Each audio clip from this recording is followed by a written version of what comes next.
Welcome to EdUp Curriculum. I am your host, Nicole Poff, and today I am joined by probably one of my longest higher ed contacts I have. We worked together back at what I like to call the mothership, University of Phoenix, maybe circa, 2011, maybe. Um, so it's been a while. It's been a Yeah. while. Without further ado, my guest today is Michelle Jackson. I want her to, I'm sorry, Dr. Michelle Jackson.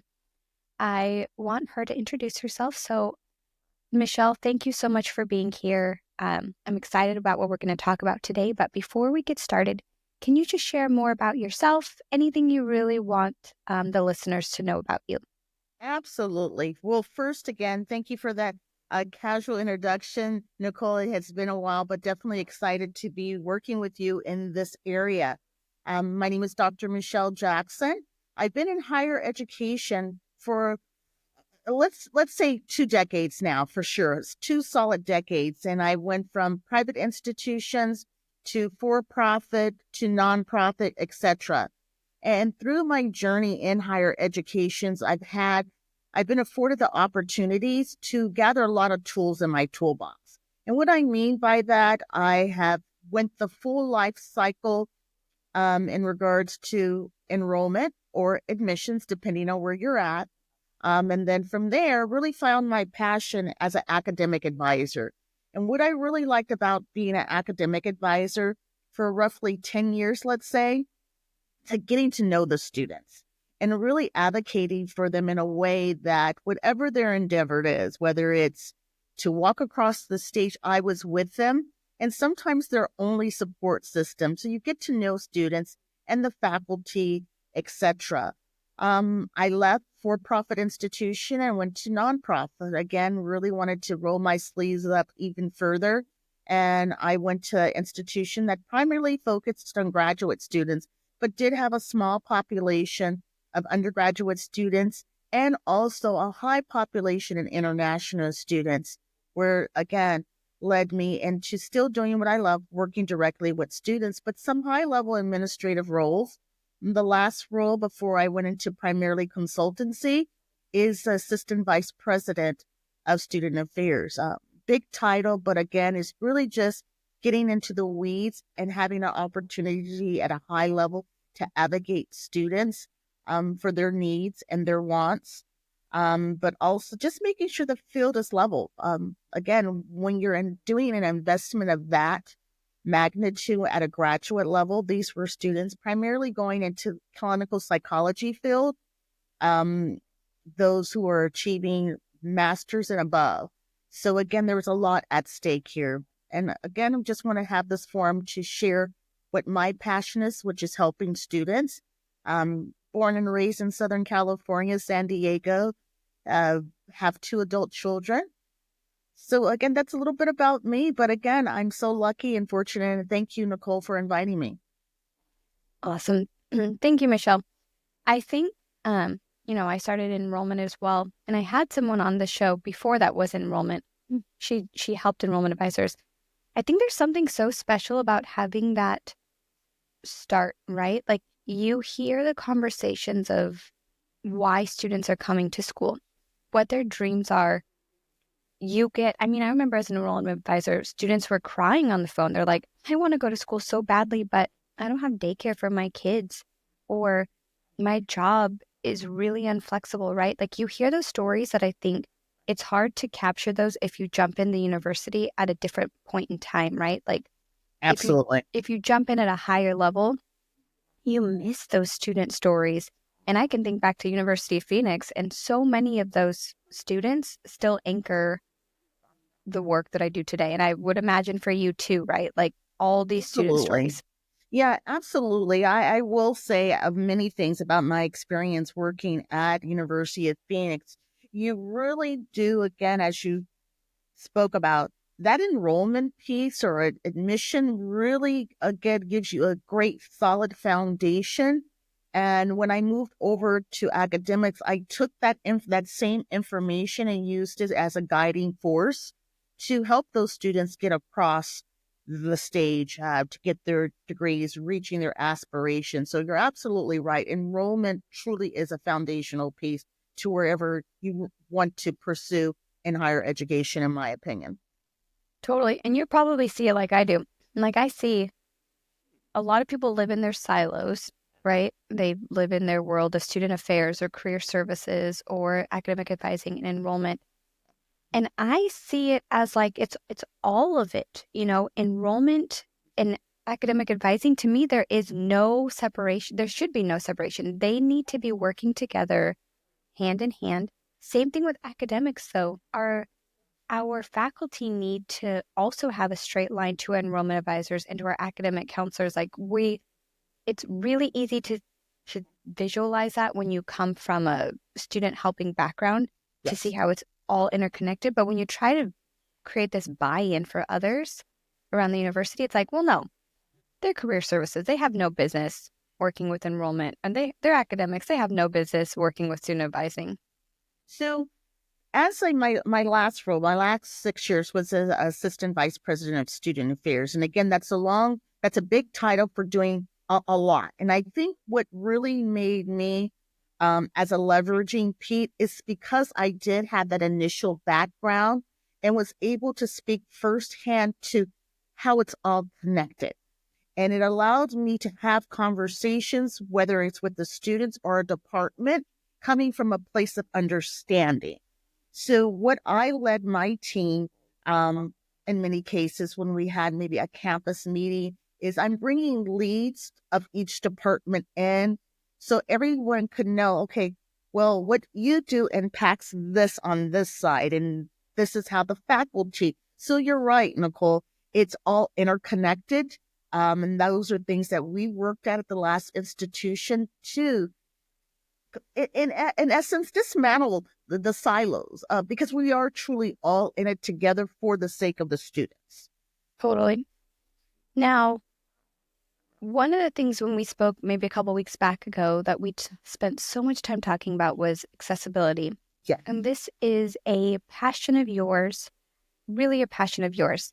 We're going to get into a lot of kind of accessibility topics, but just as a starting place, what sparked your passion on this topic? Not everyone is passionate about accessibility. So, what sparked this passion of yours? So there's several things, but the initial thing, again, as in this particular role, I oversaw the accessibility department. And at the time before I was able to hire someone, it was me. So I was a one-stop shop. And it was being introduced to these individuals again, the struggles that they were having in class simply because they had a different way of learning or they were experiencing something that they did not feel comfortable in sharing, where it was never, I can't do the work. This is what I'm experiencing, and guiding them through that place. This particular school, again, focused on clinical psychology. And these are clinicians that are getting ready to go into the field to help others who have mental health issues or, again, the counseling piece. And that is a growing field. We need skilled psychologists. So I'm listening to these stories as students having struggles coming in. And I'm like, oh my gosh, there has to be something. This person, other than this aspect, that is a time test. And you really start to think in having conversation. Is it how quickly I'm doing this exam, or it's really the content that I am able to share that I understand what's being spoken about? And that was a lot of the case. And you think about it, me doing it in 16 minutes, is that saying that I don't understand it? And again, it just became like, no, it's like, this is not right. Like, what can we do? So again, I just made it a key point, again, along with other students coming to me to share really their experiencing in the classroom and creating a safe space to see where does that situation, where is it lying in? Is it lying in ADA or 504, which is a federal law, that universities that do accept federal funding, which I believe all do, if I'm not mistaken, there's certain laws that you need to, federal laws, and then there's your state regulatories. But what does that look like when you're out of K through 12? K through 12 is quite different than when you get to a 4-year institution or college. So again, it's just really helping those students who are just about to get to the finish line, and wham, whether they're experiencing anxiety, those are the things that, again, I have to help these students. I have to find a way to help them. So I was able to advocate for them in a way within the law, within the catalog, because that's our guiding force. How do I support these students? And that's, you said anxiety, which I was just reading something recently about the number of students who have anxiety. And it's not the person who described it is not like a lever on off, it's a dial, right? Mhm. And it's lower at some points, higher at other points. Finals, your anxiety is a little bit higher. But our policies don't really seem to bake in things like anxiety, right? We give accommodations if you have a doctor's note and get your you get it extended, you get your test extended. But what about those students who have depression, but maybe it's undiagnosed or have anxiety or, kind of struggle with other disabilities and maybe they haven't actually gone to a clinician? What can they do? Or how can, I guess there's two questions. What can students do, but what can institutions do to support these students with maybe some unofficial diagnosed? Um, Oh, that's a very, very good question. It's a loaded question, but again, it's a real question. It's something that I commonly encounter. Students usually at that particular level, they're 18 and older. Usually at a graduate level, they're either probably late 20s, early 30. Again, that's just putting it out there. And the reason I say that age number to it, it's because they're in adulthood or transitioning into adulthood. So a lot of times, if not most of the time, if they have insurance, they don't know how to access that component to it, or they don't have insurance. So it's been years since, yeah, this is what I was experiencing in elementary school, but I haven't got, as you said, tested. I've not been formally diagnosed. Most institutions, but there is a shift, do require some type of documentation. However, because of what I did explain, as far as some of the insecurities, financial insecurity, lack of insurance, getting a diagnosis can be complicated, but it still does not negate the fact that the student is experiencing something. So institutions really, it is highly encouraged, and this is the institution where I came and did my advocacy part. Attending a lot of conferences, you're going to hear where if a student has identified that they're experiencing this, there should at that particular point be some type of accommodating to what they're describing. Most institutions will either have a counseling site on campus, or what we did is we had a third party vendor. And that third party vendor was the student assistance program. So, whatever it's called, again, they will provide X amount of free counseling sessions. So, that was one avenue that I could direct to students. But really, it's working hand in hand in the culture that the institution is creating. Again, there are students who did have insurance, but guess what? It's not easy. I've experienced myself to get an appointment. Well, I can't get an appointment to 60 days out, but guess what, Dr. Jackson? I have an exam in 2 weeks, and I'm anxiety. Anxiety it's real. Usually, unless you do have it diagnosed, you can literally start thinking, I'm having a heart attack. It can be that severe. And who are we, not experts in that, to share or to tell someone, you're not experiencing that? Well, yes, I am. So again, it's the culture that the institutions are creating. And I was very fortunate that I was able to speak to this and changes were being able to be made to give more leadway. And if we couldn't give more leadway as far as putting in place, like maybe a temporary accommodations, are things that I did to allow a student, based on the conversation, to get officially diagnosed. And if they didn't have the insurance, as an institution, we believe we should be able to provide them and direct them somewhere with those student service fees that allows them to address the mental health issues, which are not visible. And I think you and I shared, there's a thing called invisible disabilities, and those are the mental awareness, uh, the anxiety, the PTSD, not only that our military veterans experience, but individuals, something traumatic that has happened. These classes a lot of time can be very, very triggering. So how do we support them? So again, it's a culture shift um, that institutions need to be aware of. And I do know that there is a high level of attention on mental health and awareness. It is very real. But we have good practitioner or future practitioners out there that we need to support them and give them the tools so they're encouraged to seek and find out. And I think that's another key. Creating a safe space where individuals do not feel different.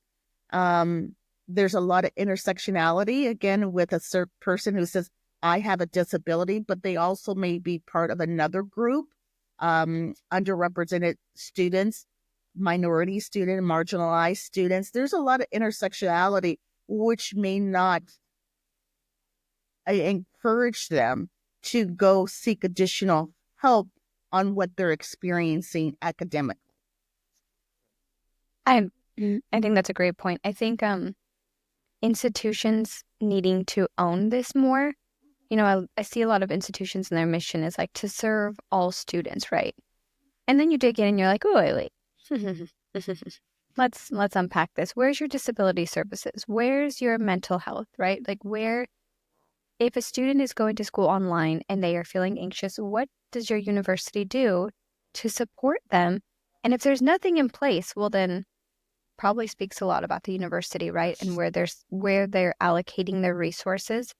Um, but I think too, there's a lot we can do with faculty development too, because especially with this adjunct model, I feel like I'm seeing kind of an uptick of adjuncts who are really living within the black and whites of the policy, right? Like our Mhm. policy says you must have an accommodation.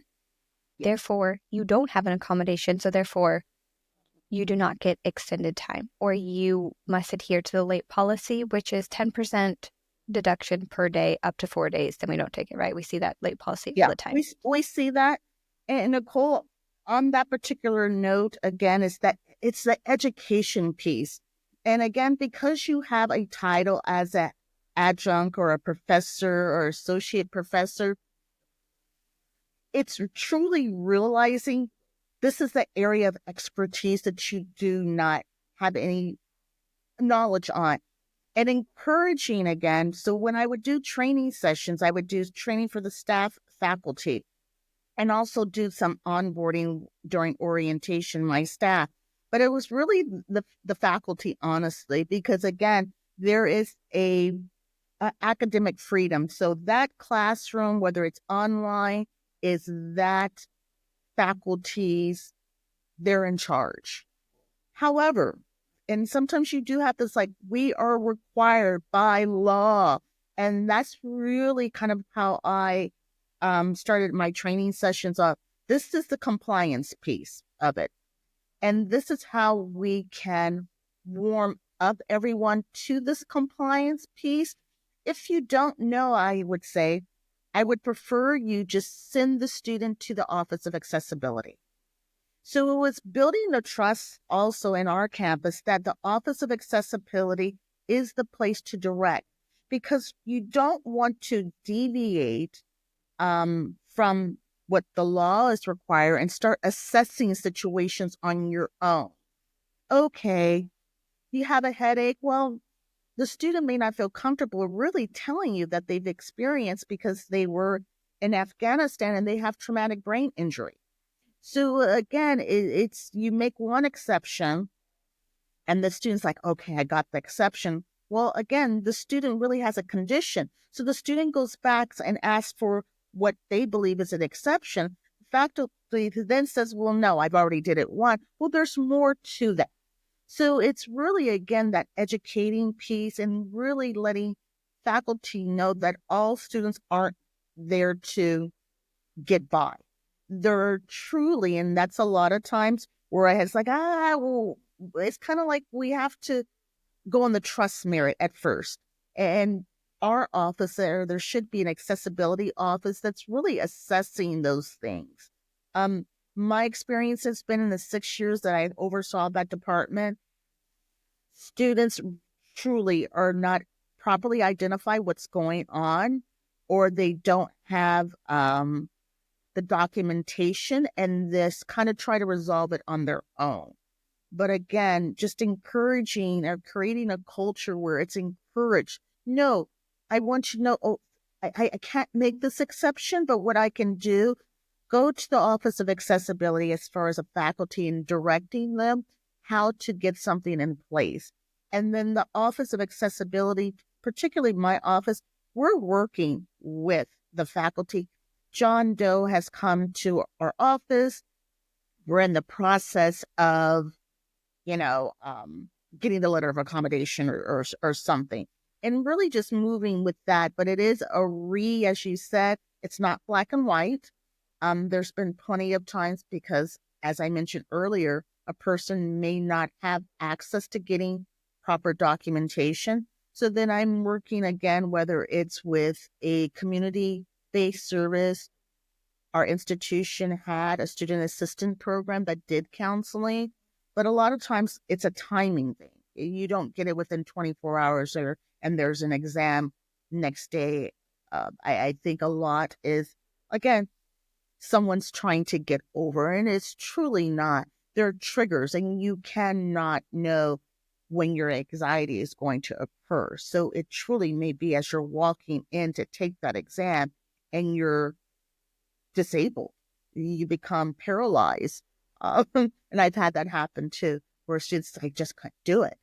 I don't know how to go to my teacher now and say, hey, I walked out of the class because. So again, it's really coaching all parties. That's great. That's great. And how here's I have a couple of questions, so I'm trying to figure out which one I want to put forward first. Okay. A lot of the things we've talked about would require, let's say, some sort of like financial investment from the university, right? Whether it's health professionals or like a third party service. I see a lot of these at conferences, right? Where it's like a mental health service. But what if a school's like, hey, we are pretty lean. We're a pretty lean school. We don't have a lot of budget. We don't have a lot of resources. Where would they start, right? Like if the school was balancing their financial budget, but this was an important topic to them, what are some easy ways in which they can still prioritize this initiative without maybe the extra expense? Or is it just put your money where your mouth is? I, I think it's twofold.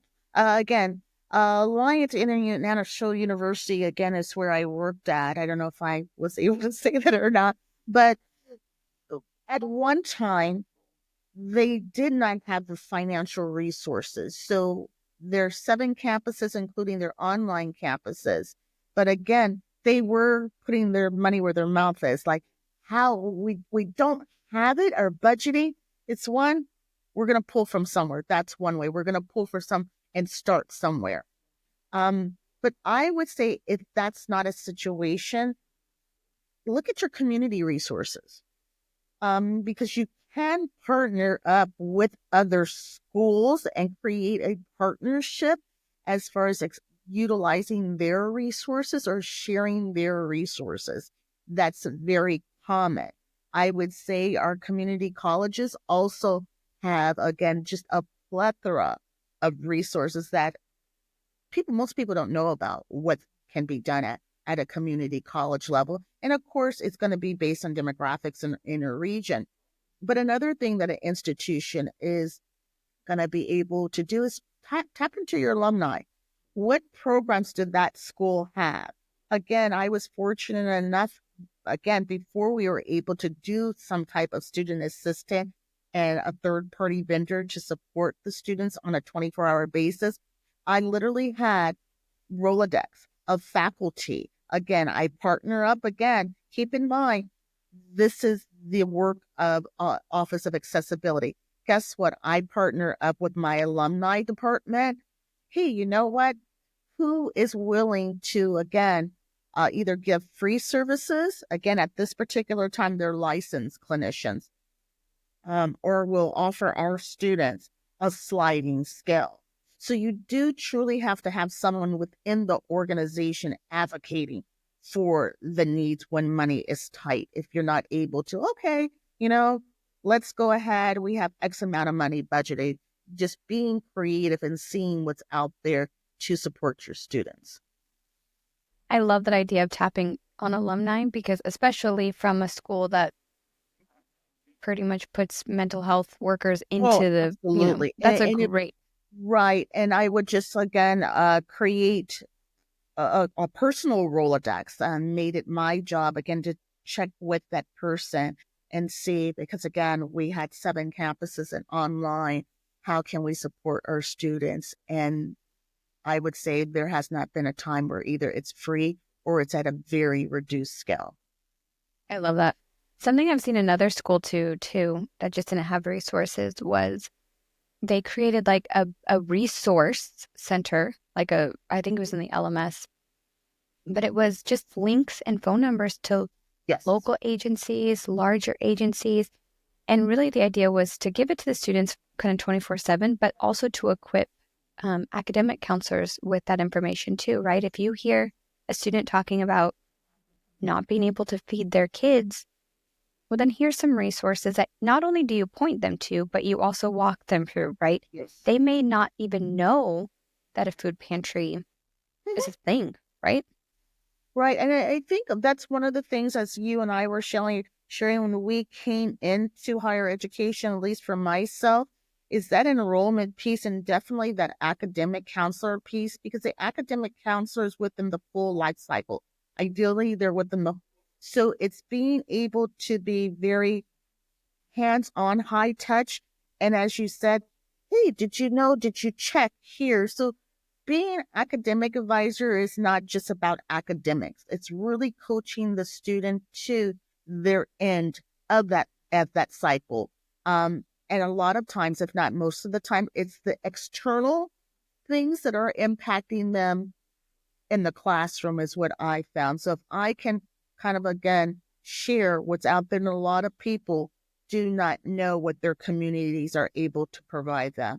Um, Again, this is totally kind of off topic, but I had a student as a campus director um, asking could they park their car on campus because, and you're hearing it, you're just okay. There is some type of housing insecurity going on here.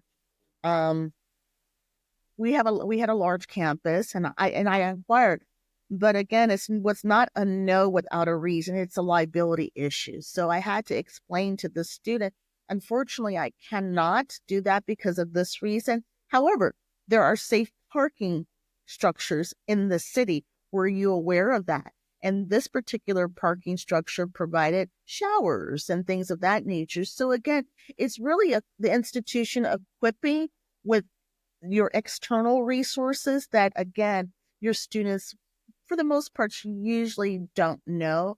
And probably this is their first time experiencing some of those insecurities. So you deal really with the student. There again, life issues impact what's happening in the classroom a lot of the times.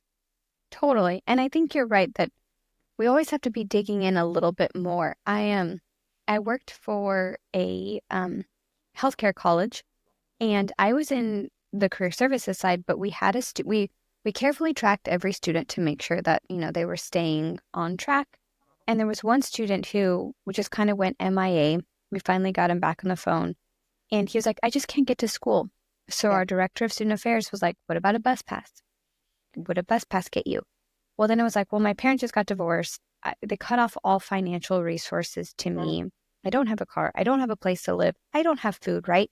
And it became this bigger conversation of, I don't have a way to get to school. It was like, I don't have a way to live, right? Yeah. And so we were able to help walk him through resources. But if we just would have stopped with that initial, I don't have a way to get to school, we probably would have provided him with a bus pass and then he still wouldn't have continued because he couldn't eat. He didn't have a place to Yeah. live, right? So again, it's creating that culture as institution, but also allowing your frontline people having the autonomy to really either teach them or allowing them to dig deep. Because what I found as an academic advisor and my roles as I went into administrative, it's usually not the academic piece. There's also some other contributing factor while they are not performing at the level that you know that they can, whether it's a disability or whether it's life that happens. But you're right on point, Nicole. It's having the courage to ask those tough questions. A lot of times when it comes to my end, it was, I don't have too much wiggle room because you're on the brinks of either um selling out. But if you catch it early on and having the courage, it's like, okay, well, may I ask why you're having difficulty getting to school? And it's like, I can't get to school. And as you said, it just kind of triggers on and just being able to have those resources readily available and knowing also that it's okay to say, hey, you know what? I don't know, but I know there's something I can do, and just feeling free and comfortable to utilize those resources and taking it up the chain. If you need to, like we have a student and the student needs our help in working with institutions, realizing again, these students are our future. Truly, I believe that. Totally. And I think, that culture of care, a lot of our conversation has been how this just has to be a cultural shift. Yes. Prioritizing accessibility and prioritizing our students' well-being has to be a cultural shift. I think there's a lot of opportunities we miss in the classroom too, right? Like a student will start doing poorly, or maybe a student has been doing poorly out the gates. I think there's there's possibilities that faculty, we haven't trained them to even pick up on the signs, right? They're just Right. like F, F, F, you need to do better. F, you need to do better. So from a faculty perspective, you're teaching a student, they're not engaged, they're not doing well. What are some appropriate ways in which the faculty can respond to a student who maybe isn't doing academically as well as they should be doing? So I'm going to pivot here and put my faculty as I did adjunct faculty, and I did see that. I saw that again with my sophomore level students.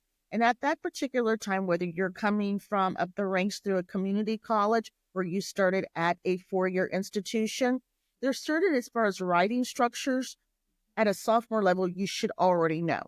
So again, I'm going to go back. It's the individual that is paying attention to, gosh, why is all my class like this writing? It in my situation, it was over half the class. But again, being in a being in an institution that allows you that freedom to go to your program director and say, hey, this is a bigger issue, not just a one student in this particular case, but I would use the same thing also as far as assessing and tracking.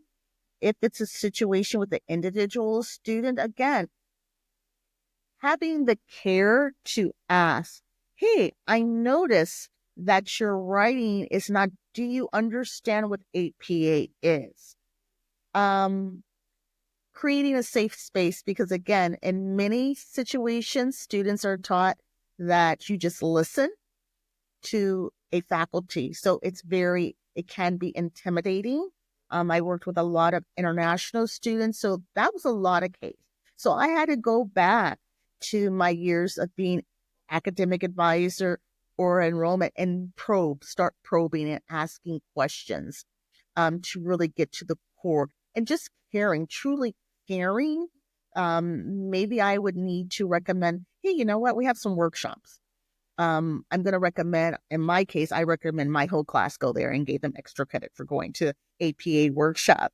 But those are the things is again, um, the institution that is encouraging that we really want to, we have identified something to speak up so we can provide that support to the individual. If it's an individual, having the courage to have a conversation with them, but it does come with making a welcoming environment, because if not, the student is going to shut down or the student may flee. A lot of times students flee when they're starting to ask too many questions. Um, so that's a little tricky, but I would just truly encourage faculty, again, to create that environment that we're here to learn. And again, everyone does learn differently. Through conversations, you can find out a whole lot. I found out that one of the students was dyslexia. So it wasn't that they didn't know. Again, they needed assistance in that area. So even though I know about accessibility, I was like, you know what? I recommend that you go to the Office of Accessibility. And in our institution, it was again, telling the student, but also on the back end, a referral. So that department would know to reach out. And that goes back to there are no silos. We're all working together on that. So you can see how that was a lot smoother. And as a faculty, I was made aware that the student, and I could do like a gentle check-in, but I knew also the Office of Accessibility would also be checking in with this particular student. So that's just one example, again, how I think a faculty should approach it, just with care. I think that's the message of this podcast, right? It's like, let's just care. Now, we've talked about like how the university can support students differently, how faculty. But in terms of our classrooms, our curriculum, you mentioned invisible disability. So thinking about as we're designing our classrooms, as we are coming up with instructional strategies, how might we plan and develop curriculum knowing that our future students, there's a pretty good likelihood that our students will have anxiety or TBI or, you name it. How can we get ahead of it and go from we're always reacting to proactively and intentionally designing? So this is a term that I learned from one of my faculty who specializes in disability. And the term that I learned, and I was like, oh my gosh, that makes sense, is universal curriculum. And universal, you're just like, what does that really mean? But I'll use the example that I used earlier, Nicole, is what are we really what is truly the outcome? Is the outcome that they completed in 60 minutes, or is the outcome that the content is understood? Usually, and if not most of the time, it should be that the content is being understood. So how do we deliver that and deliver it in a way that I don't have to put that 60-minute time limit on it, and it accommodates the mass of people? So it minimizes those, like as you use time and a half. That's pretty customary what you give a student who needs extra time on a test. Well, I've had situations where students says, well, why do they get extra time on the test? Okay, well, guess what? Open book exam for everybody, are you getting the outcome? So I would say it's, again, taking that approach, working with the department heads as far as, okay, what are the outcomes? Is it the timing? Again, I use timing because that's a real big one. And I would have to ask faculty, what are you monitoring here? How quickly they can do it? Because that's just memorization, honestly. Or is there a way that we want to have them understand the content? Because timing is going to create anxiety. As you said, it may be someone with a TBI situation again, so they can't get through it very quickly. Truly working with them and taking that approach where you are for the masses, opposed to, I think, an old way of thinking, honestly, that if we put a time on it, if we do this, that's going to get her out. No, shifting that thought that we really want to make sure that the students understand the material.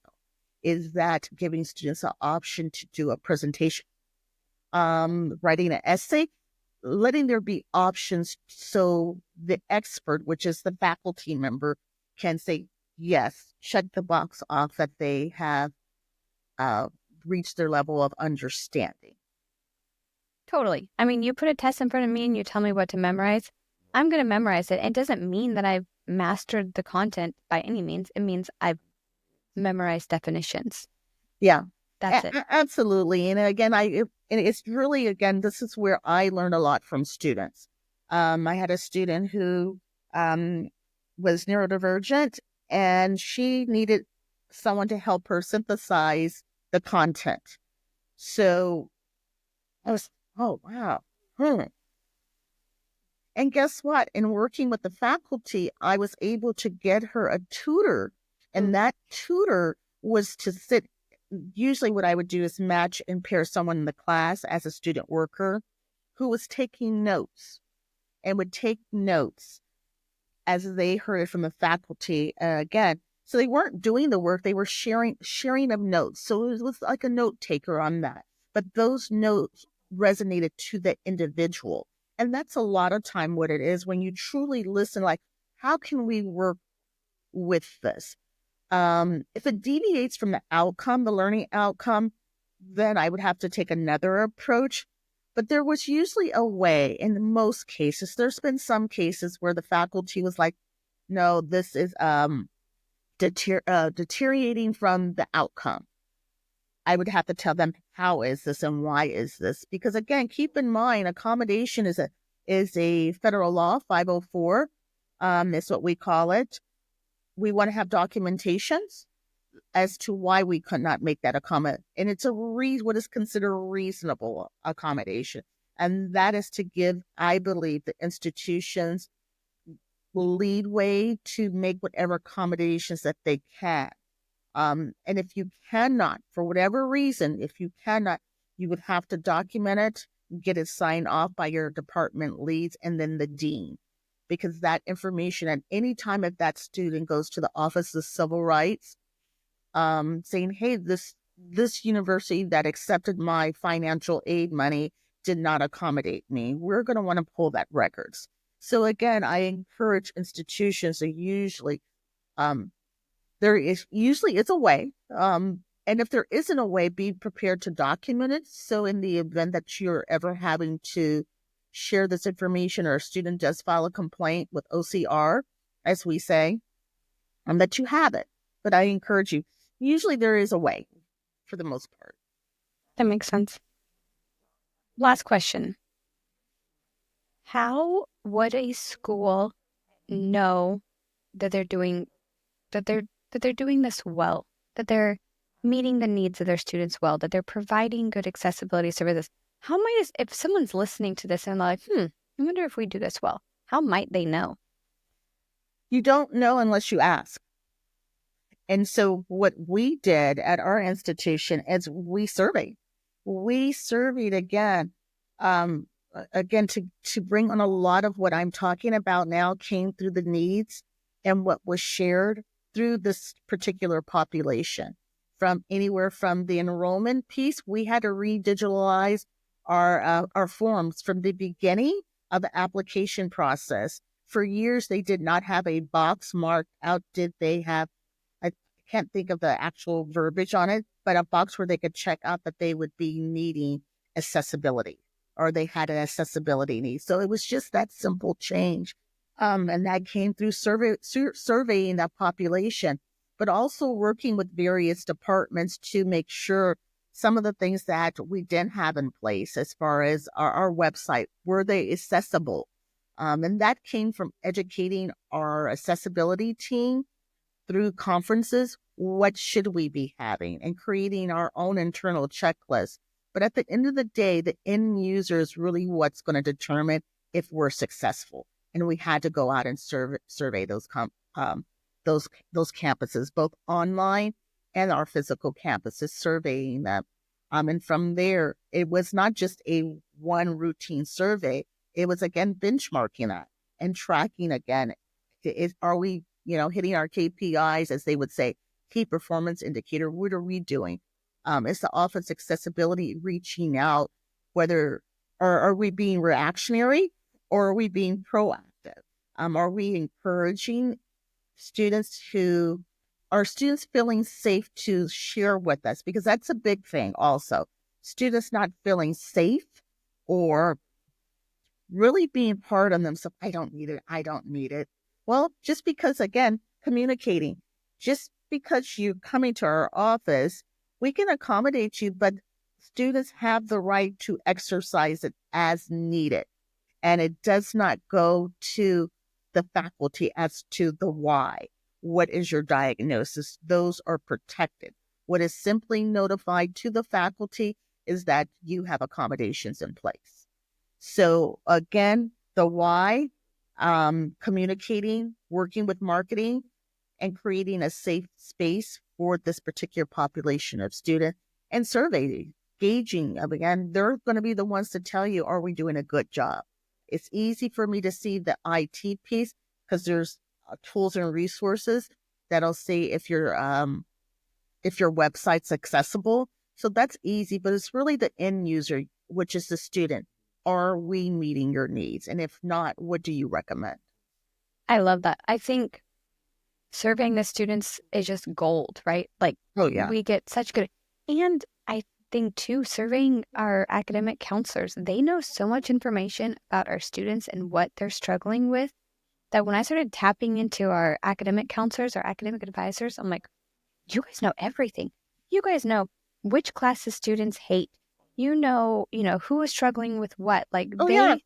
they know just everything about these students, but yet we never ask them. We never ask, in your opinion, what is the biggest thing that our students are struggling with?